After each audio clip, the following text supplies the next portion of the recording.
Vamos a orar ahora un momentito al Señor y pedir que en esta tarde la palabra que voy a compartir con ustedes, que llevo varios días dándole vueltas y tengo la sensación de que todavía no he logrado decir y compartir todo lo que Dios ha puesto en mi corazón. A veces dicen, un secreto profesional, que el día más triste o más bonito para un pastor no es el domingo, sino el lunes. Porque el lunes es cuando piensas en la gente que faltó, la gente que tal vez no vino al culto, cómo salió el mensaje, si dijiste todo lo que tenías que decir o se te olvidaron muchas cosas. Gracias al Señor, para mí los días lunes son días de bendición y días de victoria, ¿verdad? Como cualquier otro. Pero a veces he tenido la sensación cuando llego a casa, sobre todo el domingo, ya el lunes ya me olvido, ya pienso ya en otras cosas, ¿no? Que no dije todo lo que tenía que decir, ni fui capaz de compartir todo lo que yo a nivel personal, en mi estudio de la palabra cada día, saqué de esta porción o de cualquier otra, ¿no? Pero vamos a orar juntos, si les parece, hermanos, para pedirle al Señor que en esta tarde, este hermoso salmo del cual voy a estar hablando, toque nuestros corazones y podamos aprender todo lo que tenemos que aprender en el día de hoy. ¿Les parece, hermanos? Vamos a orar. Señor, muchas gracias, Padre, porque cada vez que abrimos tu palabra, nuestro corazón se llena de gozo y de expectativa por lo que tú nos enseñarás, por lo que tú nos hablarás a través de ella. Te pido, Señor, que el estudio, la exposición de este hermoso salmo sea de bendición para todos los que vamos a oírlo y podamos aprender e interiorizar todo lo aprendido en el día de hoy. Ayúdanos, Señor, a estar atentos, tanto a la hora de compartir como a la hora de recibir, que tu nombre sea glorificado y que en esta tarde salgamos de aquí renovados y fortalecidos en la fe, en el nombre de Jesús. Amén y amén. Me gustaría primeramente ponerles en la pantalla, en las pantallas de la iglesia, un gráfico donde hemos hecho un pequeño resumen de los 150 salmos que tenemos hoy por hoy en nuestras Biblias. Realmente el libro de los salmos no es un libro, son 5 libros. Y esos 5 libros se llaman en su idioma original Teilín. Y yo ya he dicho muchas veces que todo lo que termina en in es masculino plural. Teilín significa alabanzas. Teilá es alabanza, Teilín es alabanzas. Este es el libro de alabanzas, el himnario, el libro de canciones del pueblo de Israel, que hasta el día de hoy se siguen cantando muchos de estos salmos.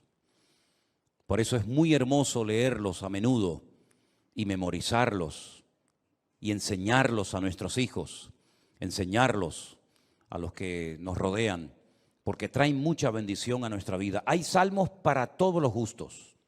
Hay salmos 100% mesiánicos, es decir, salmos que apuntan a la vida del Señor Jesucristo. Por ejemplo, un salmo que describe los sufrimientos de Cristo en la cruz, el 22. Hay salmos que son oraciones, por ejemplo, el 90, el Salmo 90, que por cierto mi suegra Esperanza se lo sabe de memoria, con la edad que tiene, es una oración que hizo Moisés. Y esa oración de Moisés la tenemos en la Biblia, ¿verdad? Señor, tú has sido nuestro refugio de generación en generación, antes que los montes nacieran y fueran formados la tierra, ¿verdad? Ese es el Salmo 90. Tenemos el más extenso, el capítulo más extenso de la Biblia, el 119, el que todos ustedes saben de memoria, ¿verdad? El más pequeñito, el 117, que es la letra de una antigua canción que cuando yo me convertí se cantaba mucho esa alabanza, pero ya como que se ha olvidado. Alabad al Señor, naciones todas, pueblos todos, alabadle, bendecid su nombre, ¿verdad? Tenemos el famoso Salmo 133, mirad cuán bueno y cuán delicioso es habitar los hermanos juntos en armonía. Tenemos salmos proféticos, salmos que son quejidos, lamentos, ¿verdad? Tenemos la oración de los ancianos, la petición, el salmo de los ancianos, el salmo de las personas que ya han pasado a otra etapa de la vida. Es un salmo precioso también. Pero todos esos salmos se fueron recopilando a lo largo de la historia en diferentes periodos. Y ahí les he puesto un gráfico en las pantallas de la iglesia para que ustedes vean el proceso que experimentaron los salmos hasta poder recopilar los 150 y tenerlos en nuestras Biblias. Por ejemplo, los primeros 41 salmos, del 1 al 41, se recopilaron. No significa que se escribieron, pero que se recopilaron en la época del rey David. Porque hay algunos de esos salmos que son antes de la época del rey David. Por ejemplo, el que le cité a continuación, el 90, que es de la época de Moisés. Pero esos 41 primeros salmos se recopilaron, se reunieron y posteriormente se añadieron al libro de los salmos en la época del rey David. Otros salmos, por ejemplo, del 42 al 72 y del 73 al 89, se recopilaron en los tiempos de esos dos grandes reyes de Judá, los reyes del sur. Estos dos reyes fueron extraordinarios, Ezequías y Josías. Ezequías fue aquel rey que decidió meter el agua por debajo de Jerusalén para que si fuera sitiada, si los enemigos atacaban Jerusalén, no les cortaran el suministro de agua y se murieran de sed, esperando fuera los enemigos que Israel se rindiera. Todavía ese túnel subterráneo, esos túneles, mejor dicho, porque son varios, que llevan el agua por debajo de Jerusalén, todavía hoy en día se pueden visitar. Son los túneles que conectan la antigua ciudad de Jerusalén con el famoso estanque de Siloé. Y uno de ellos todavía recoge agua de lluvia y se puede pasar por él, incluso mojándose, el otro no. Y el rey Josías fue un rey muy utilizado, un hombre, un instrumento tremendo en las manos del Señor. Fue aquel rey que, cuando le dijeron hemos descubierto el libro de la Torá, el libro de la ley en el templo que estaba abandonado, hace una serie de reformas extraordinarias que hacía muchísimo tiempo que Israel las necesitaba. Luego tenemos, por ejemplo, del Salmo 90 al Salmo 106 y también del 107 al último, al 150, tenemos esos salmos que se recopilaron en el tiempo de Esdras, el sacerdote, y de Nehemías, aquel copero, ¿se acuerdan? Que vivían en el palacio del rey y que es el instrumento que Dios utiliza para la restauración física, la restauración de los muros y también del templo de Jerusalén. Y Esdras fue el instrumento para la restauración espiritual del pueblo. Porque una cosa es que tú seas restaurado en tu economía, en lo natural, sea economía, sea salud, sea familia, que está bien, Dios también está interesado en restaurar esas áreas de tu vida. Y otra cosa muy distinta es la restauración espiritual de una vida. Tú puedes ser restaurado, digamos, en tu economía, pero no significa de que haya sido restaurado en lo espiritual. Y si quieren ver un ejemplo claro de lo que estoy diciendo, vayan por ejemplo al famoso libro de Ezequiel, en el capítulo 37, cuando el Señor le dice a Ezequiel, ven que te voy a enseñar algo, y lo lleva al cementerio más antiguo del mundo, que está al este de Jerusalén, en el Monte de los Olivos, cementerio que tiene más de 3000 años, que se puede visitar hoy en día, que se conoce. Bueno, el nombre que le dan los judíos hoy en día es el Bet Hayim, que es la casa de los vivos, pero realmente era el valle de los huesos secos, porque es un valle lleno de huesos, un valle lleno de muertos. Y el Señor, estando él en Babilonia, le muestra ese valle, ese cementerio, y le dicen, ¿tú crees que estos huesos vivirán? ¿Tú crees que volverán a la vida estos huesos secos en gran manera, que en algunos casos hay años y años que están ahí enterrados? Y el profeta Ezequiel le dice al Señor, yo no sé, Señor, lo que va a pasar con estos huesos, con estos muertos. Y el Señor le dice, predícales, profetízales a los huesos. Y dice que mientras les predicaba, comenzaron a levantarse esos huesos y se formaron cuerpos humanos, seres humanos, con piel, con tendones, con miembros, con cuerpos. Pero dice que eran como muertos vivientes, les faltaba el espíritu. No se movían, estaban ahí quietos como zombies. Y el Señor les dice, les falta el espíritu, profetiza, habla para que el espíritu entre en ellos. Y al final del capítulo 37, el Señor le explica al profeta Ezequiel lo que significa esa visión y le dice, esta es la casa de Israel. Estos son los hijos de Israel, que van a experimentar un resurgir como pueblo, como nación, una restauración nacional, que en los tiempos de Ezequiel, era impensable, pero que nosotros sabemos que se ha producido en el siglo XX, en mayo de 1948, los huesos secos, esparcidos por todas las naciones de la tierra, se levantaron en un solo día como pueblo, y ahí están, con su himno, con su bandera, con su tierra, con su capital. Pero la restauración espiritual aún no se ha producido. Todavía falta la restauración más importante del pueblo de Israel, y es la restauración espiritual que se va a producir cuando ellos reconozcan a Yeshua HaMashiach como el verdadero Mesías, Mesías que traspasaron, Mesías que rechazaron, pero que verán algún día que era el verdadero Mesías. En los Salmos encontramos mucha información acerca de la restauración nacional y espiritual del pueblo de Israel. Encontramos que dicha restauración se llevaría a cabo a través de la obra de Cristo, del Hijo de Dios humanado y encarnado, que habitaría entre los seres humanos como un ser humano más.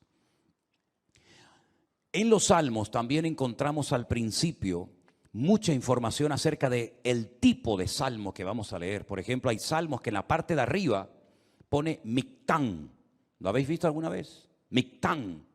Y uno dice, ¿y eso qué significa? Mictán es una enseñanza profunda. Un salmo que ponga arriba como título Mictán es una enseñanza a tener en cuenta. Es una sabiduría expuesta por escrito para que el que la lea, el que la reciba, el que la cante, sepa que está cantando verdades muy profundas que nacen del corazón de Dios. Hay salmos que, por ejemplo, pone Salmo de Segilot, y significa que es un salmo que se tenía que tocar con instrumentos de cuerda, porque no todos los salmos se tocaban con instrumentos de cuerda, había otros que eran de percusión y otros de viento.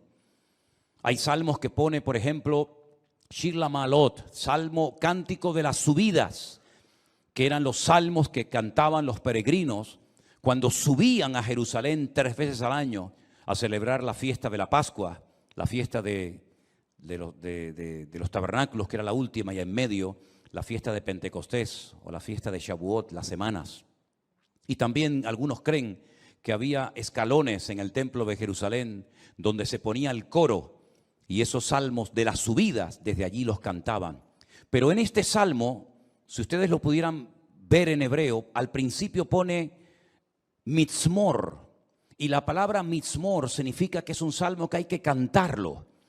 Nosotros como cristianos no tenemos esa costumbre, lamentablemente, porque el salmo nos indica que este salmo habría que cantarlo desde el versículo 1 hasta el último versículo, hasta el versículo 5. Nosotros lo hemos leído, pero realmente es un salmo que, según las instrucciones que Dios nos da, tendríamos que haberlo cantado. Y es la mejor manera de aprender capítulos enteros de memoria de la Biblia, poniéndole música. Y es la mejor forma de aprender, ya digo, capítulos y capítulos enteros de la Biblia. Ahora, el Salmo 127, que es el que se leía en esta tarde, si ustedes buscan su Biblia, empieza diciendo que si el Señor, el Eterno, Jehová, como dice la versión Reina Valera, no edifica la casa, en vano trabajan los que la edifican. Tenemos que explicar brevemente a qué se está refiriendo el autor de este salmo, que pudo ser David, que le escribió un salmo, una enseñanza a su hijo Salomón, o como opinan otras personas, pudo ser un salmo que lo escribió Salomón con una enseñanza que heredó de su padre, el rey David. Sea como sea, la declaración que hace el versículo 1 es muy interesante. Si Dios, el Eterno, nuestro Creador, no edifica la casa, en vano trabajan los que la están edificando. El sueño de David, que nunca lo vio cumplido, era construir un templo para su Dios. Dios nunca le dijo a David que lo hiciera, pero nació en el corazón de David el anhelo, el deseo de tener una casa, un templo, sobre todo para que el arca de la alianza, que tenemos ahí en la entrada de la iglesia como una réplica, para que ustedes pudieran ver el tamaño original que tenía el Arca de la Alianza en aquellos tiempos, en vez de estar debajo de una lona, debajo de una tienda de campaña, pudiera estar en un templo bonito, grande, bien decorado, espacioso, etcétera, etcétera. Ese era el sueño de David, pero nunca lo vio cumplido, porque el profeta Natán le dijo que él no tenía el aval, el respaldo de Dios, el permiso del Señor para construir dicho templo. Ese templo solamente podía ser levantado en un lugar, no podía ser levantado en cualquier parte, sino encima de lo alto de un monte llamado el monte Moriah. Es una palabra compuesta, el lugar donde Dios me enseña. Moriah viene de maestro, Moré, Morá, Morim, Morot, y Yad es el diminutivo del nombre de Dios. El monte donde Dios es mi maestro, el monte donde Dios me enseña y me instruye, ¿verdad? En ese monte vivía un señor llamado Arauna, que era un jebuseo, los antiguos habitantes de Jerusalén. Y allí sube el rey David. Y entonces dice la Biblia que allí ofrece un sacrificio, cuando había muerte por todas partes, por un pecado que, como bien saben ustedes, el rey David había cometido.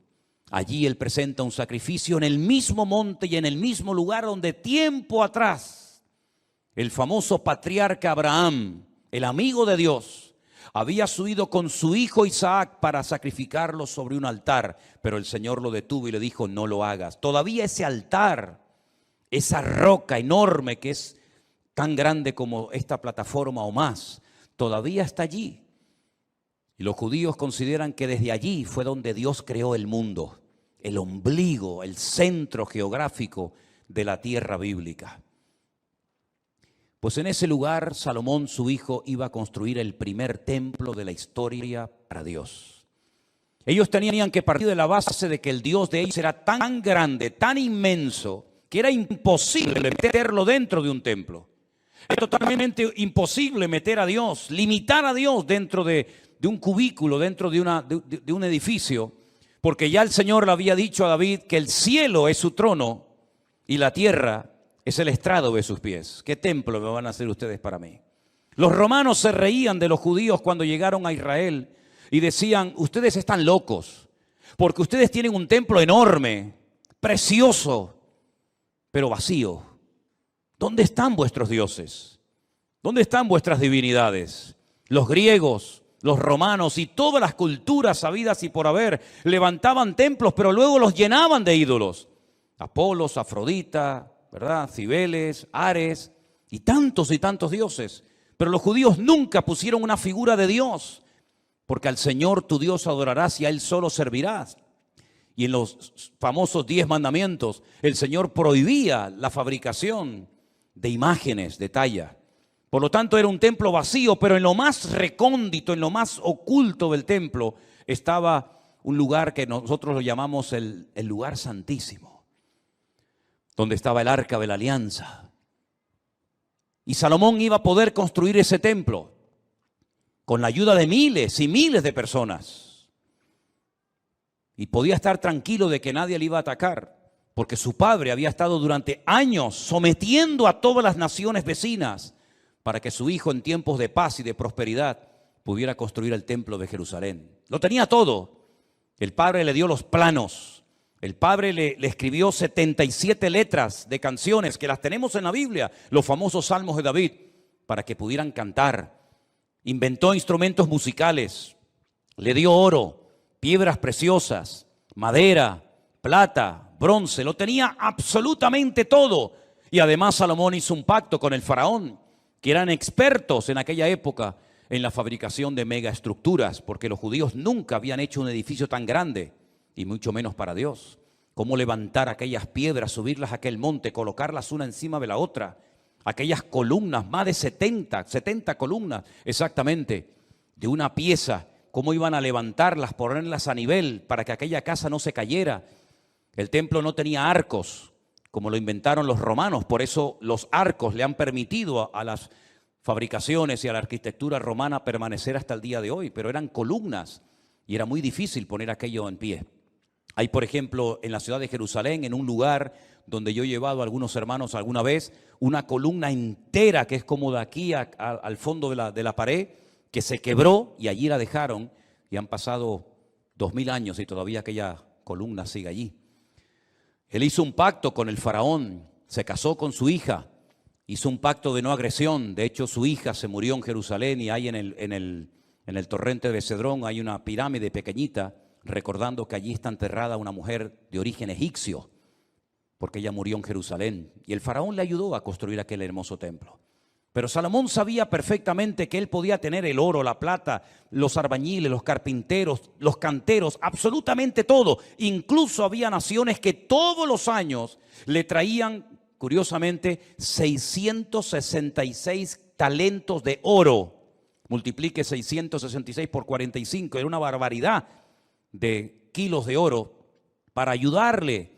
Venían personas de todos los continentes de la tierra, unos le traían marfil, otros le traían diamantes, otros le traían de todo.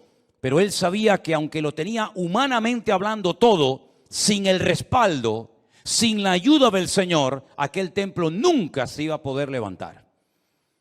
Y aquí hay una primera lección que tenemos que interiorizar nosotros como cristianos en el día de hoy.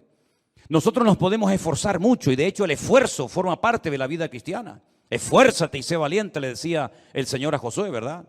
Josué capítulo 1. Esfuérzate y pelea, le decía el apóstol Pablo a Timoteo.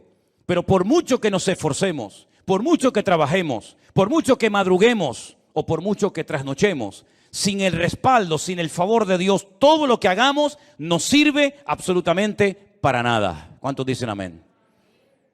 Algunos creen que por trabajar más van a ganar más y se equivocan, porque la Biblia no enseña que para ganar más hay que trabajar más. Si usted quiere ganar más, no haga eso, porque lo está haciendo al revés.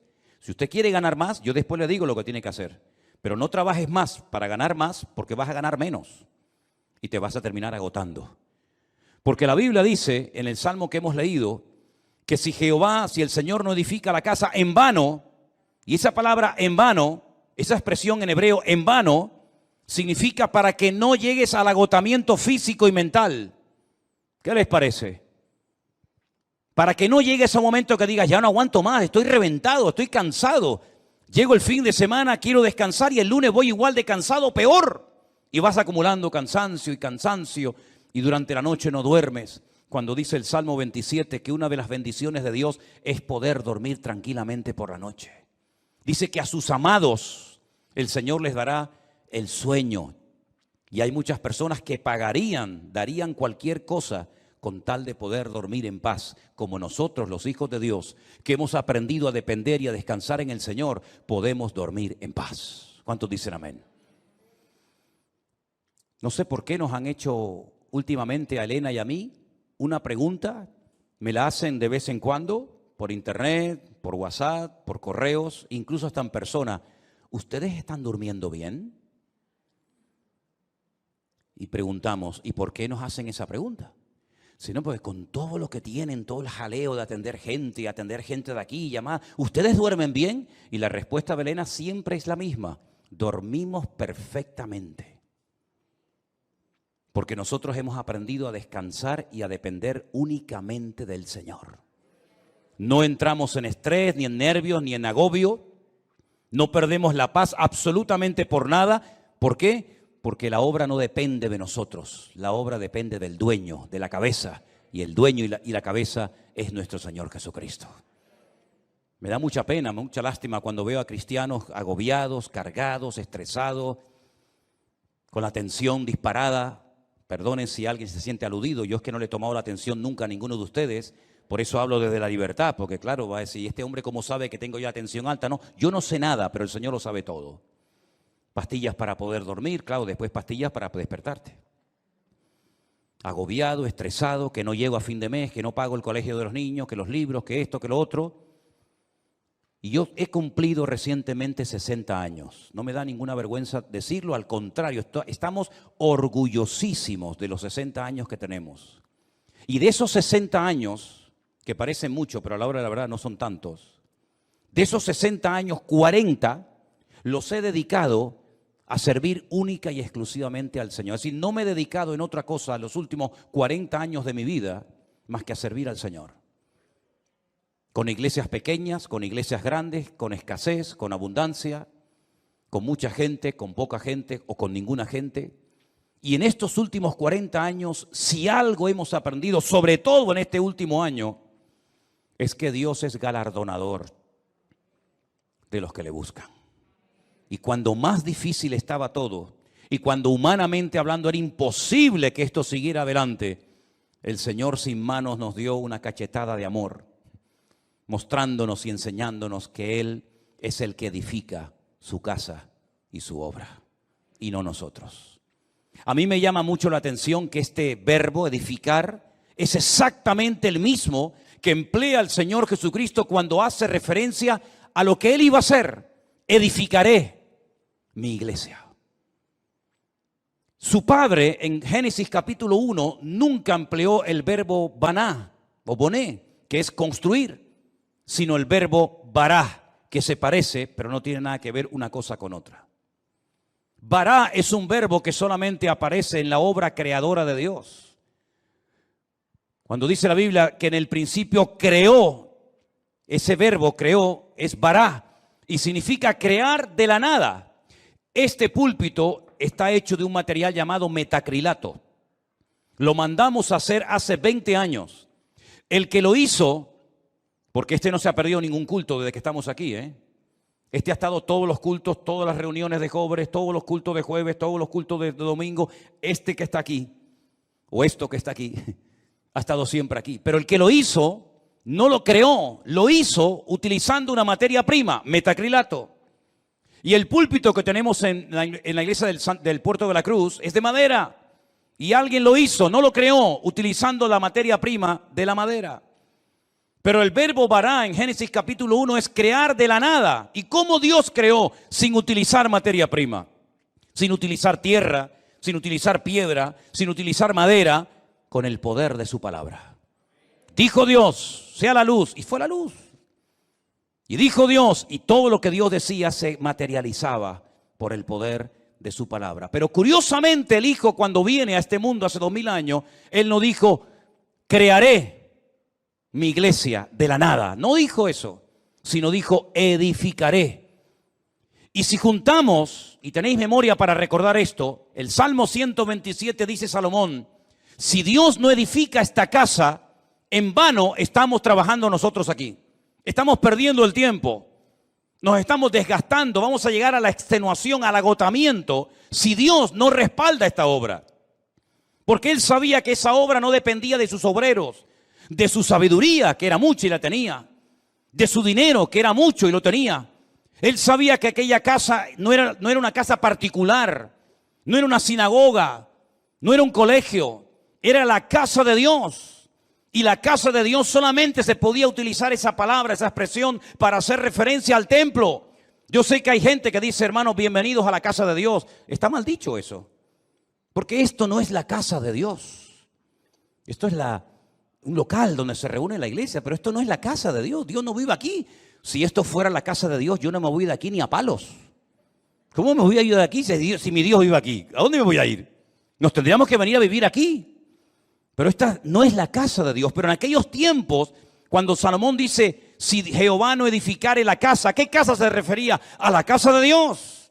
Él sabía que esa casa no iba a poderse terminar si no tenía el respaldo de Dios. Por eso el Señor Jesucristo pudo decir, yo edificaré mi iglesia. Porque Él dijo, todo lo que hago y todo lo que digo, lo hago porque mi Padre me da autorización y me apoya para hacer y decir lo que hago. Por eso la iglesia ha permanecido en estos últimos 2000 años con persecuciones, con todo tipo de regímenes políticos, con falsas doctrinas, con divisiones, etcétera, etcétera. ¿Por qué? Porque el que la está fabricando no es el hombre, el que la está construyendo es el Señor Jesucristo. Y nosotros somos piedras vivas en ese edificio, pero la piedra angular, la que soporta todo el peso, es nuestro Señor Jesucristo. La piedra que desecharon los edificadores ha venido a ser la cabeza del ángulo. Bendito sea Dios. Piná, Rosh Piná. Eso es, Rosh Piná. Hay un pueblo en Israel muy bonito que se llama Rosh Piná, que significa la cabeza del ángulo. Pero este salmo, ¿sabes? Te da una calma, te da una paz impresionante, porque no tienes que estar dependiendo de tu esfuerzo personal. sino del respaldo de Dios. Y yo le hacía esta mañana a los hermanos del Puerto de la Cruz 2 preguntas que se las voy a hacer ahora a ustedes.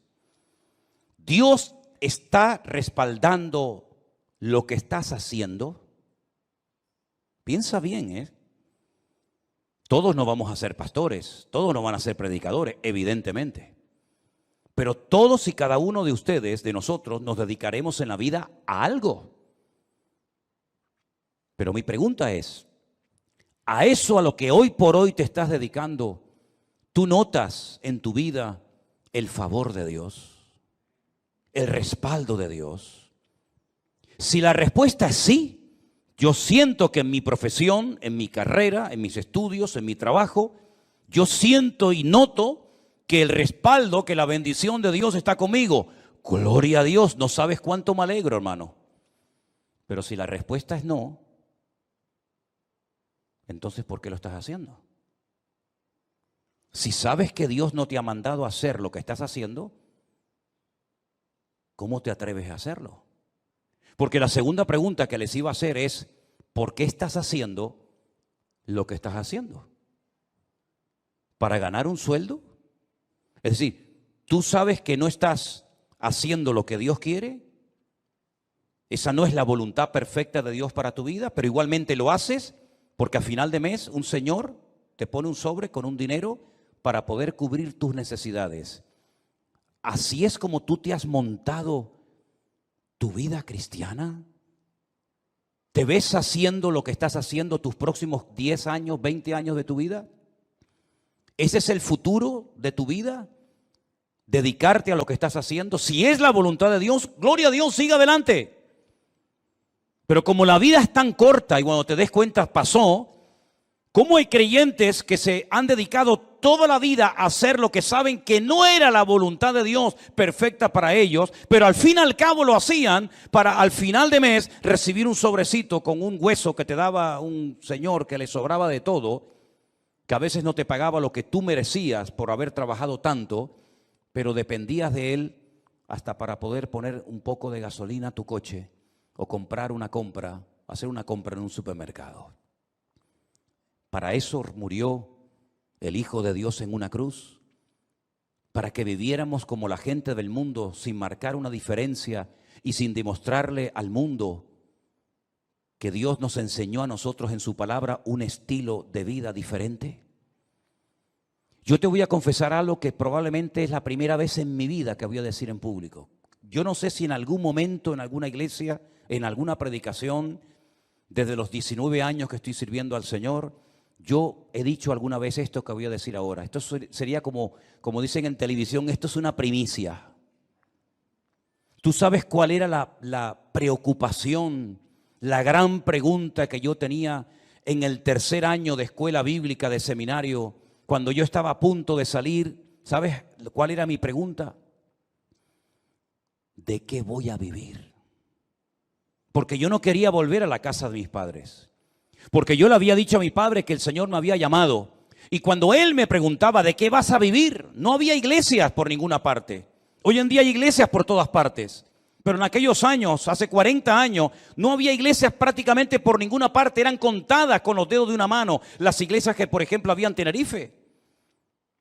Muchas de las iglesias que ustedes conocen o han visitado, o a lo mejor han estado, no existían. Las iglesias eran de 10, 15 personas, había muy poca gente, un culto de jóvenes con 5, 6 jóvenes, era un avivamiento. No había prácticamente nada y la pregunta que yo tenía en aquellos años era, ¿de qué voy a vivir? Porque no quiero volver otra vez a vivir en la casa de mis padres, porque sería entonces darle la razón al viejo de que me equivoqué y al fin y al cabo tengo que volver a vivir con ellos hasta para poder comprarme un par de zapatos. Pero casi la última semana de estudiar en aquella escuela bíblica en Las Palmas, en un piso allí cerca de las playas de las canteras, llegó un misionero, como eso ya les he contado en otras ocasiones, y me pidió que viniera aquí a Tenerife a echarle una mano en la obra. Y desde ese día, el 31 de mayo me gradué, mayo tiene, desde el 1 de junio de 1981, ¿qué día es hoy? ¿Cuál? 31 de octubre, fíjate. Desde el 1 de junio de 1981 hasta el 31 de octubre del 2021, yo no he hecho otra cosa en mi vida más que servir al Señor. Me pude casar, pudimos viajar, hemos fundado iglesias en algunos lugares y estamos disfrutando de la obra del Señor como nunca jamás en la vida habíamos soñado. Sabemos lo que es estar sentado en una cama con una libreta, con una calculadora, sacando los gastos del mes y diciendo, no llegamos, no llegamos, no llegamos. Pero también sabemos lo que es, el Señor es mi pastor y nada me faltará. Hemos aprendido a vivir en escasez como no te imaginas. Y hemos aprendido a vivir en abundancia, hemos aprendido a dormir en cualquier lugar, porque el Señor nos ha mostrado de que cuando una persona es capaz de hacer un mínimo gesto por el Señor respalda y bendice la vida de esa persona. Y tengo un temor tremendo en mi corazón por toda la manera como el Señor nos está bendiciendo y abriendo puertas en todas partes. Porque sabemos perfectamente que no es por nuestros méritos, no es por nuestros méritos.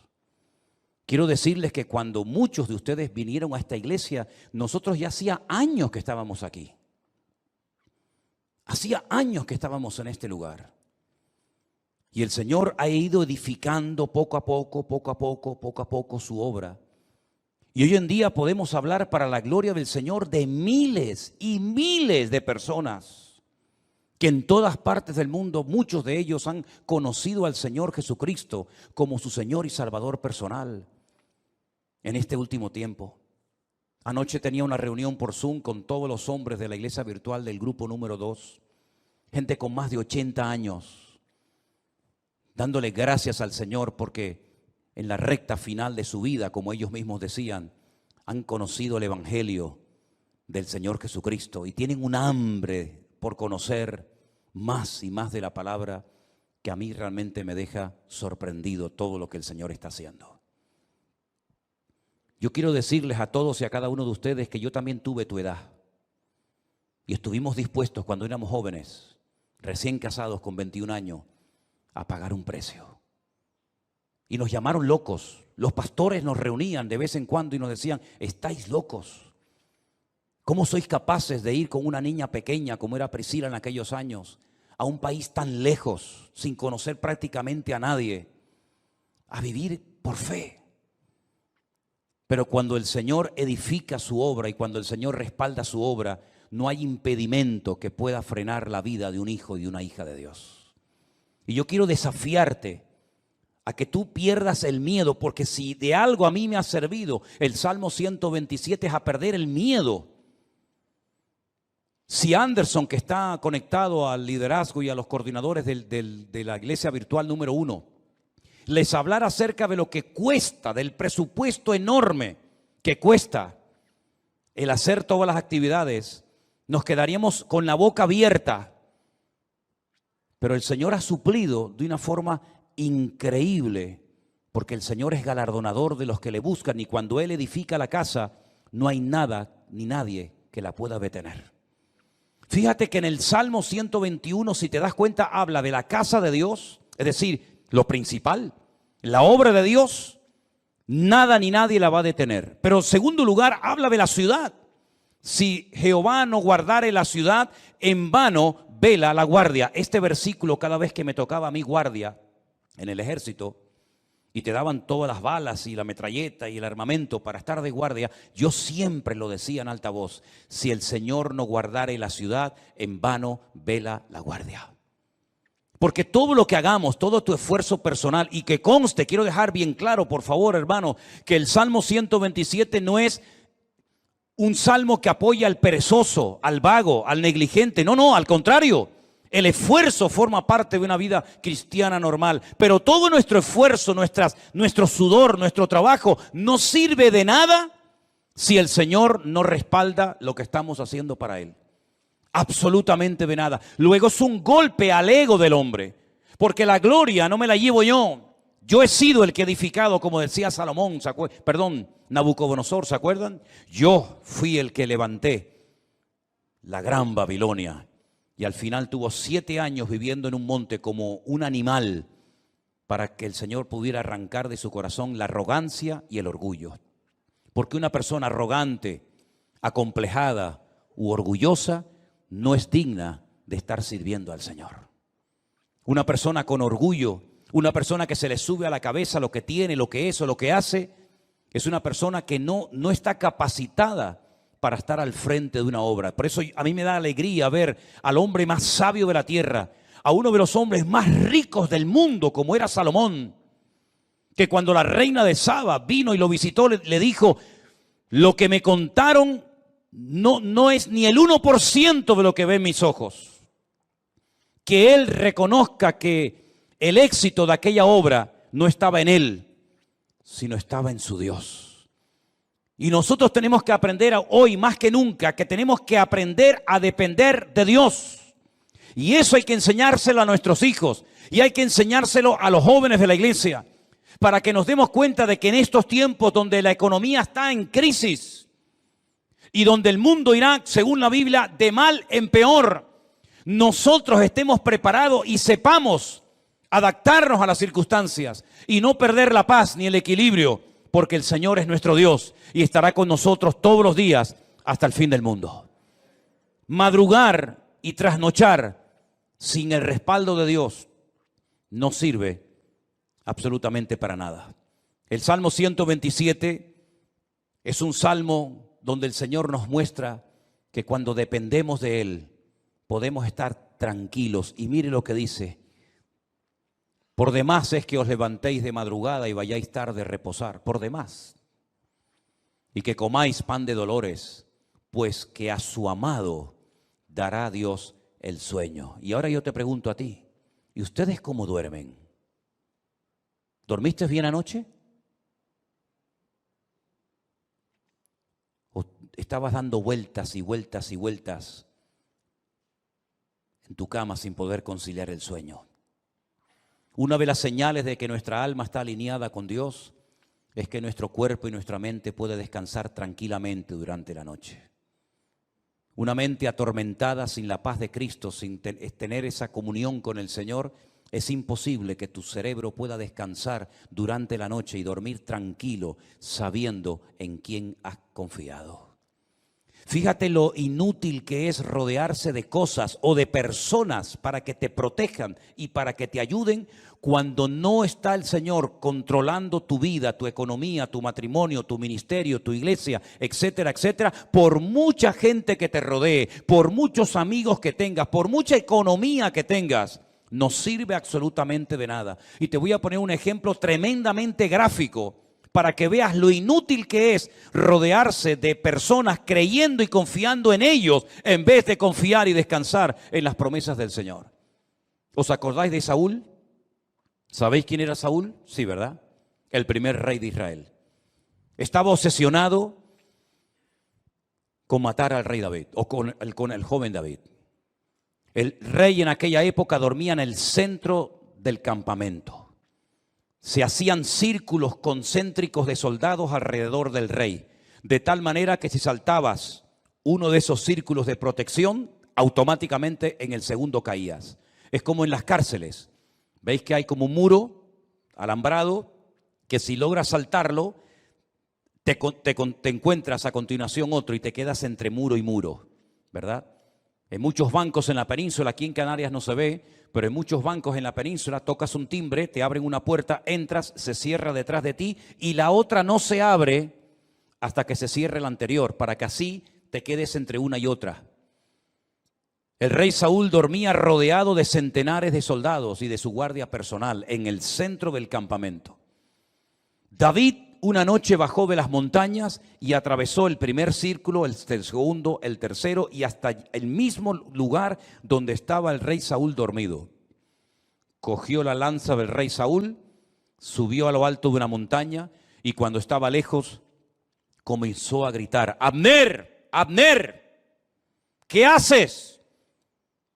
¿Qué forma de proteger al rey es esa? Mira lo que tengo en la mano. He llegado hasta la misma presencia del rey Saúl, al que supuestamente tú tienes que estar cuidando. Te has quedado dormido. No has cumplido con tu deber. Y ahí hay un ejemplo gráfico de cómo un rey rodeado de cientos de soldados que se quedan dormidos. Ahora puedes entender lo que dice el Salmo 127. Si el Señor no vela y cuida y protege a la ciudad, en vano vela la guardia. Todos se van a quedar dormidos espiritualmente hablando en estos últimos tiempos. Los políticos se van a quedar dormidos y no van a saber discernir el mundo espiritual. Los bancos se van a quedar dormidos y van a ser esclavos del próximo sistema mundial de economía. Los religiosos se han quedado dormidos hace siglos y son incapaces de discernir los tiempos y las ocasiones. Y la iglesia no puede entrar en ese juego. Por eso dice el apóstol Pablo: es tiempo de despertarnos del sueño. Despiértate tú que duermes y te alumbrará Cristo. Hay un sueño, ¿verdad?, profundo que experimentó Adán. Pero fue un sueño que Dios produjo para que no le estorbara en la obra que el Señor estaba haciendo. Pero hay otro sueño de tipo espiritual que te adormece el alma, que atonta tu espíritu, que ciega tu entendimiento y que cauteriza tu conciencia y que te impide reconocer que a veces lo que estás haciendo no es la voluntad de Dios. Es un juguete, un entretenimiento del sistema faraónico del mundo que te da todo a cambio de nada. Y al final de tu vida no has hecho nada y te has creído que Dios estaba respaldando tu obra, tu ministerio, tu imperio, tu reino, pero has tirado por la borda tu vida y te has bajado a lo profundo del barco mientras había una tormenta arriba. Tú te has quedado dormido y en vez de actuar marcando una diferencia, dejaste que el mundo te marcara y te manipulara a ti. Por eso, mis queridos hermanos, el Salmo 127 es de sacudir nuestras conciencias y despertarnos ante la realidad. ¿Qué estoy haciendo con mi vida? ¿Qué estoy haciendo con mis recursos? ¿Qué estoy haciendo con mi tiempo? ¿Qué estoy haciendo con mi juventud? ¿Qué estoy haciendo con los dones y talentos que Dios me dio? ¿Qué estoy haciendo en definitiva? Porque si lo que estoy haciendo no tiene el respaldo de Dios, ¿para qué lo sigues haciendo? ¿Es que acaso el Señor no dice en su palabra: el justo por la fe vivirá? ¿O es que eso solamente eran unas palabras bonitas que Martín Lutero en esta época del año, hace muchos siglos atrás, sacudió su conciencia, le hizo reconocer y recapacitar que el sistema religioso en el que estaba envuelto estaba envenenado y corrompido? Son unas palabras bonitas de un profeta del Antiguo Testamento que sí, quedaron muy bien, pero que hoy en día no tienen ningún efecto. Eso funciona, es realmente así, eso es real. ¿Funcionan las promesas de Dios? Te pregunto, hermano. ¿Funcionan sí o no las promesas de Dios en tu vida? ¿Te fías de Dios? ¿Crees que Él te puede sanar, que te puede prosperar, que te puede bendecir? Pues te voy a dar algunas pinceladas para que empieces a entrar en una dimensión diferente en cuanto a tu relación con Dios. Primero, hay ciertas y determinadas cosas que hay que pelearlas y lucharlas en el campo de batalla. Goliat no se iba a ir por el hecho de que estaba frente a él el ejército de Israel. Al contrario, el ejército de Israel le atraía, porque la luz atrae a los mosquitos. Ellos no tuvieron que ir a buscar a Goliat. Goliat los encontró a ellos. Y aunque Goliat estaba en aquel lugar y se sabía que iba a ser derrotado porque allí estaba el hombre de Dios, David. Para Goliat era un atractivo estar en aquel lugar, como es un atractivo para muchos el conquistar a tus hijos, o romper tu matrimonio, o derrotar tu ministerio. ¿Por qué? Porque tú tienes luz, tú proyectas luz. Hay una gracia de Dios, hay algo de Dios en tu vida que al enemigo lo atrae. No tienes que buscarlo, él te va a encontrar. La luz atrae a los mosquitos. Si no, vete al campo y enciende una luz para que veas cómo enseguida vienen los bichos. Y si nosotros verdaderamente somos luz, vamos a atraer a ciertas y determinadas cosas Y por eso la Biblia dice que hay que pelear, pero ¿pelear qué? La buena batalla, porque hay batallas que no las pelees porque vas a morir. Como Jonatán se fue a pelear una batalla que no tenía que haber ido nunca y murió. Pero Pablo dice, yo he peleado la buena batalla. ¿Estás peleando la buena o la mala batalla? Porque la buena te dará la corona de vida, la recompensa del eterno. Pero la mala te quitará la vida, tu familia, tu esposa, tus hijos, y perderás el galardón de Dios. Hay bendiciones que vienen por pelearlas. La tierra está delante de vosotros, pero ahí están los filisteos, los amorreos, los cananeos, los jebuseos, los amonitas, los moabitas. Ir y pelear contra ellos. Y tuvieron que pelear y jugarse la vida y derramar sangre y tener heridas y cicatrices en el cuerpo para conquistar la tierra. Porque hay ciertas y determinadas bendiciones, claro, tú tienes que saber cuáles, que tienes que conseguirlas peleando la buena batalla en el nombre del Señor. Pero hay otros milagros que no vienen por pelear, sino simplemente por decir gracias por esta situación que estoy atravesando en mi vida. Cuidado, no solamente es una palabra mágica, gracias y ya viene el milagro, no. Es una actitud, es una edificación interior de tu alma producida por la obra del Espíritu Santo en ti. Y cuando tu corazón no tiene quejas ni dudas, porque puedes decir, yo sé en quién he creído. Eres capaz de llegar a un cementerio en un ambiente de derrota y de pesimismo, cuando incluso los familiares del difunto te echan en cara, si hubieras estado aquí mi hermano no estaría muerto, como diciendo tú eres el culpable, si tú hubieras estado aquí mi hermano estaría vivo. Y cuando te ponen todo tipo de impedimentos y de trabas diciendo no, deja las cosas como están, porque si movemos la piedra va a salir un olor terrible. Hace 4 días que ese hombre está ahí enterrado y esto va a ser terrible. Cuando tú tienes un corazón moldeado por la mano del eterno Dios, tú eres capaz de, ante la muerte, decir, Padre, yo te doy gracias porque sé que tú siempre me oyes. Y se produjo un milagro sin ayuno, sin oración, sin reprender demonios, sin gritos, sin show ni espectáculos, sino simplemente con una expresión de gratitud y de dependencia del Padre. Yo sé que tú siempre me oyes, Lázaro, sal fuera. Y se produjo un milagro tremendo, uno de los milagros más espectaculares de Cristo, simplemente por expresar gratitud en medio de la muerte y del dolor. Y el segundo gran milagro de Cristo, un milagro que consistió en multiplicar cosas. En este caso no fue transformar elementos como agua o vino, sino crear cosas, multiplicar panes y peces de una forma incontable, en pleno desierto, donde no había recursos materiales para poder cubrir la necesidad de tantas miles y miles de personas. Cuando sus propios discípulos, y tendrás esta experiencia en tu vida, te lo aseguro, hermanos que te llegarán y te van a decir, pero con ese sueldo, ¿a dónde vas? Y con ese cochecito, ¿qué haces? Y con esa motito, ¿qué haces? Y tus propios hermanos te tratarán de limitarte lo que tienes, como diciendo, pero lo que tienes no vale para nada. Cuando incluso uno se le acercó al Señor y le dijo, ni 300 denarios que tuviéramos, que no los tenemos, por cierto, pero si los tuviéramos, tampoco servirían para dar de comer a estas multitudes. El Señor toma lo poco y le enseña a los discípulos que en el peor momento de sus vidas, cuando acaban de recibir la orden, el desafío de darles vosotros de comer, aprendan a atender a la gente. Pero si no tenemos ni para nosotros. Sí, pero es que hay un principio.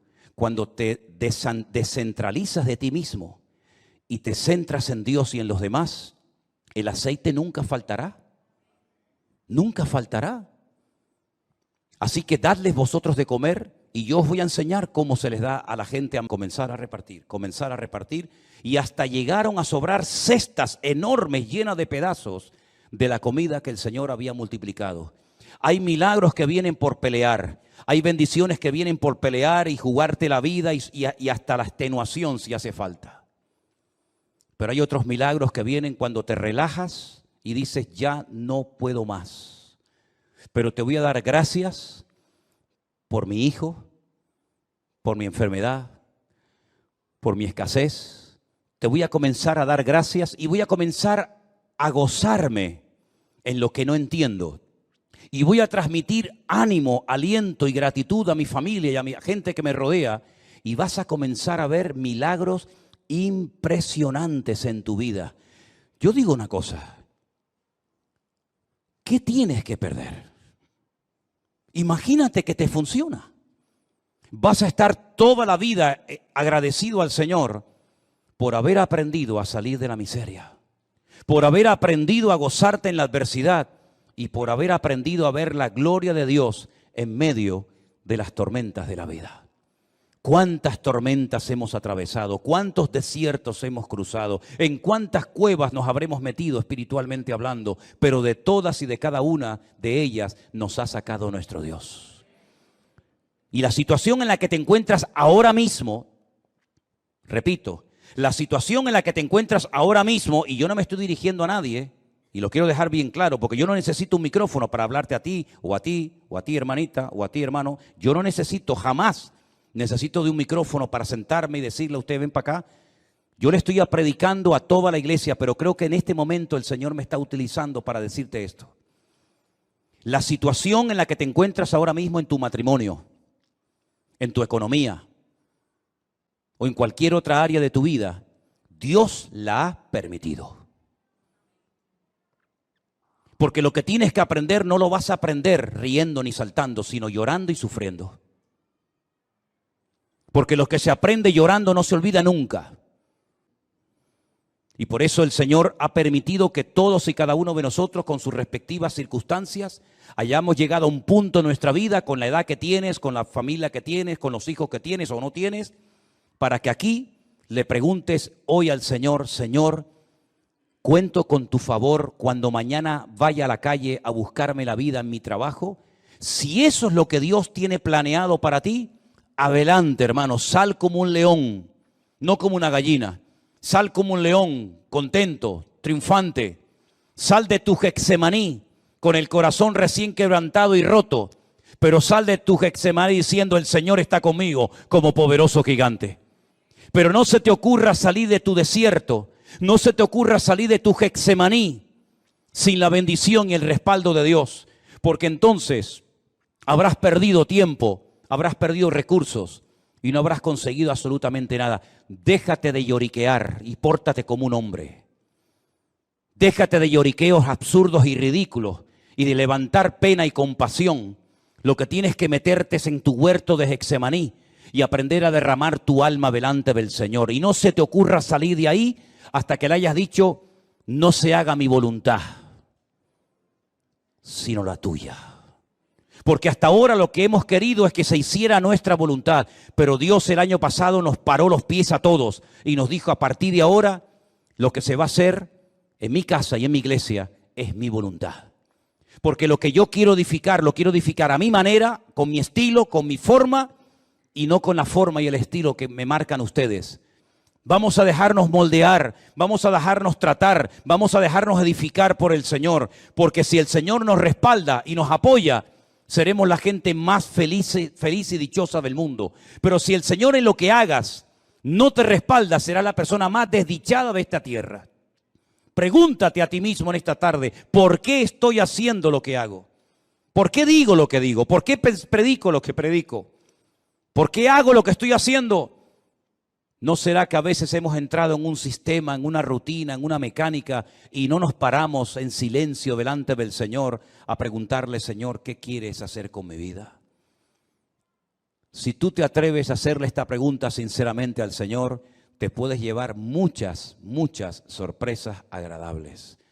Pero tienes que ser valiente, porque este mensaje no va dirigido a cobardes. Los cobardes, este mensaje les da miedo. Los cobardes se enfadan, porque el enfado es la careta del cobarde. El enfado es el disfraz que utiliza la persona que en lo más profundo de su corazón tiene una inseguridad tremenda y no aprende a depender del Señor. Pero nosotros hoy estamos a cara descubierta ante la presencia de nuestro Dios y Él quiere hacer un milagro y un cambio en tu vida, pero deja que el Señor haga lo que quiera con tu vida. ¿Cuántos dicen amén? Cierra tus ojos ahí donde estás, mi querido hermano y hermana. Y recuerda estas palabras, apréndetelas de memoria. Si el Señor no edifica mi casa, en vano es todo lo que hago. Si el Señor no cuida de mi vida, Las alarmas, los seguros, el plan de jubilación, etcétera, etcétera, no sirven para nada. Porque el que trae seguridad y protección a mi casa no es lo que tengo, es lo que soy en Cristo Jesús, mi Señor.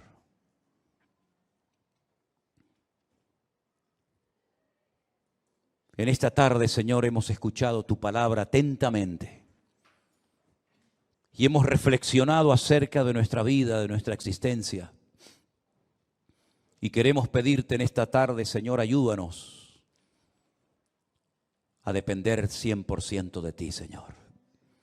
No confiamos ni creemos en nuestra experiencia, ni en nuestra fe, ni en nada, sino solamente en ti.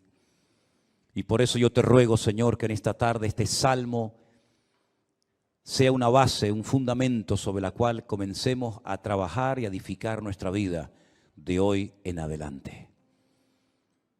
Señor, edifica tu iglesia como tú quieras.